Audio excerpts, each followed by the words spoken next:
Yesterday, there was an immigration raid at a cannabis farm in California. Outside were protesters. The scene quickly turned chaotic. The FBI is now offering a $50,000 reward for information on the person appearing to fire at agents.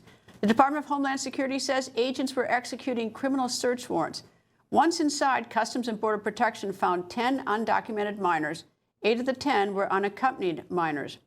According to a farm workers union, a worker there has died after falling from a building during that raid. The farm is called Glass House Farms. It's just north of LA in the town of Camarillo. On social media, the farm said that it's fully complied with the search warrants. Border Czar Tom Homan joins me. Good evening, sir. Good evening. First of all, let me start with the search warrants. The farm says that they fully complied, and I guess that it was the protesters outside that was causing the problem. Is that what your information is?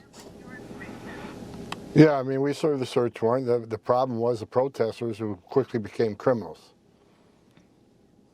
And by protesters, do you have any idea, first of all, how many there were, and how did they know they were going to serve those search warrants? You know, they don't know there's a search warrant. You know, they got a social media presence when, you know, they got apps out there that would ICE agents show up at a location, they blow it out through social media, and the well-organized protesters show up. And you know, they don't know what ICE is doing. They just know ICE is, you know, doing an operation. They certainly didn't know when they pulled up ICE was doing criminal search warrants. And so they're protesting something they don't even know what's happening. And not only were serving criminal search warrants, it wasn't an immigration word, criminal search warrants.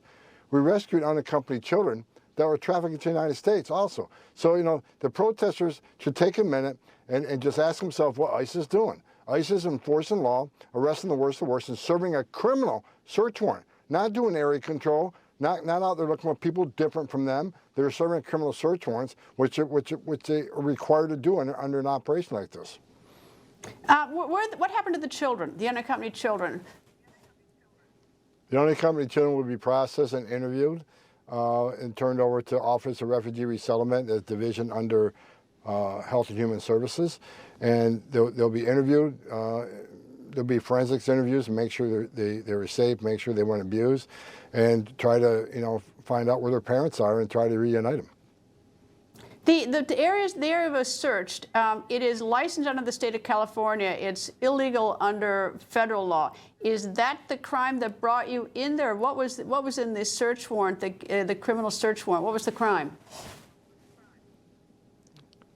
I'm not going to get into that right now just because it's under criminal investigation, but the search warrant was issued by a judge for a criminal matter, and as the operation and interviews continue now, we'll release more information in the near future.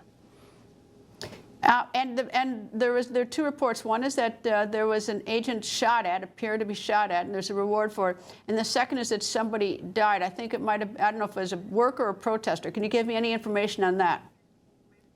I have, you know, Greta, I've been in meetings all day. I have not heard about anyone dying. So you know, I have not heard that. I'll check into that when we get done with this interview. But I have not heard that up to this point. And the person shot at, do you know the circumstances surrounding that? You're breaking up. Say that again, please. At the law enforcement officer that was shot at, that there's a reward for, do you know anything about, you know, can you give me any facts surrounding that?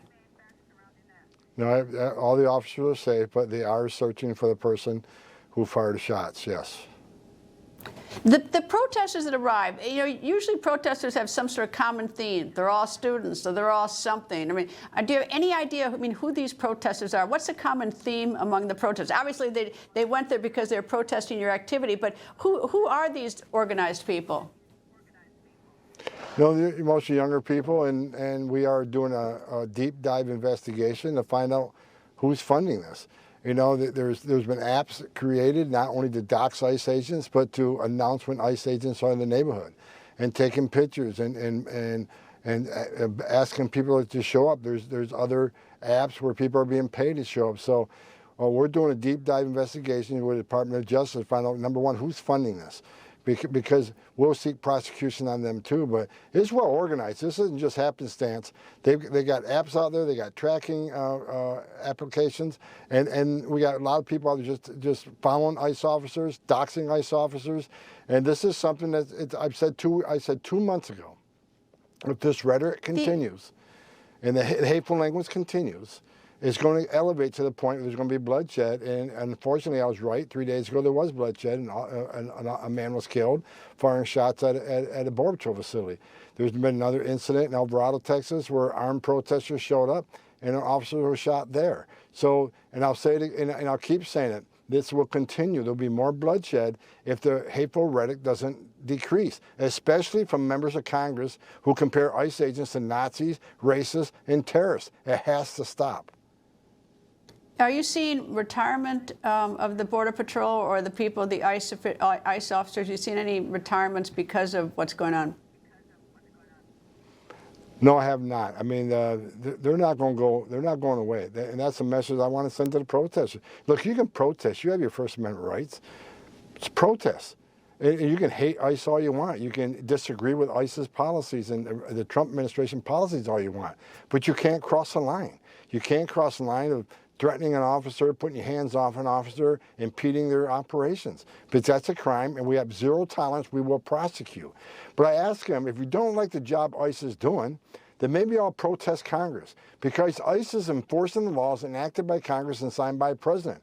They're appropriated funding to do this job, to enforce the laws. The other part of ICE's duty is to follow through on removal orders issued by federal judges. So they're out enforcing laws enacted by Congress. They're executing final order removals issued by a federal judge. So if you want to protest somebody, protest Capitol Hill if you don't like the job. But the bottom line is, and I keep pushing this out because the media is lying about this, ICE is prioritizing public safety threats and national security threats. They should be a nonpartisan issue. That's what the focus is a priority. But they are being non-criminals arrested because they're forcing it into the neighborhoods because they're sanctuary cities. If we can't arrest a bad guy in the jail, they're going to release him in the community. We got to go to the community and find him. And when we find him, many times he's with others. If they're in the United States illegally, they're coming too. Border Czar Tom Homan, thank you. Have a good weekend, sir. You too. Thank you. People think news just happens. It doesn't. It happens because there's someone there to capture the moment, to explain it and share it. That's my job. I go where news breaks and give you the facts. Join me for The Record on Newsmax.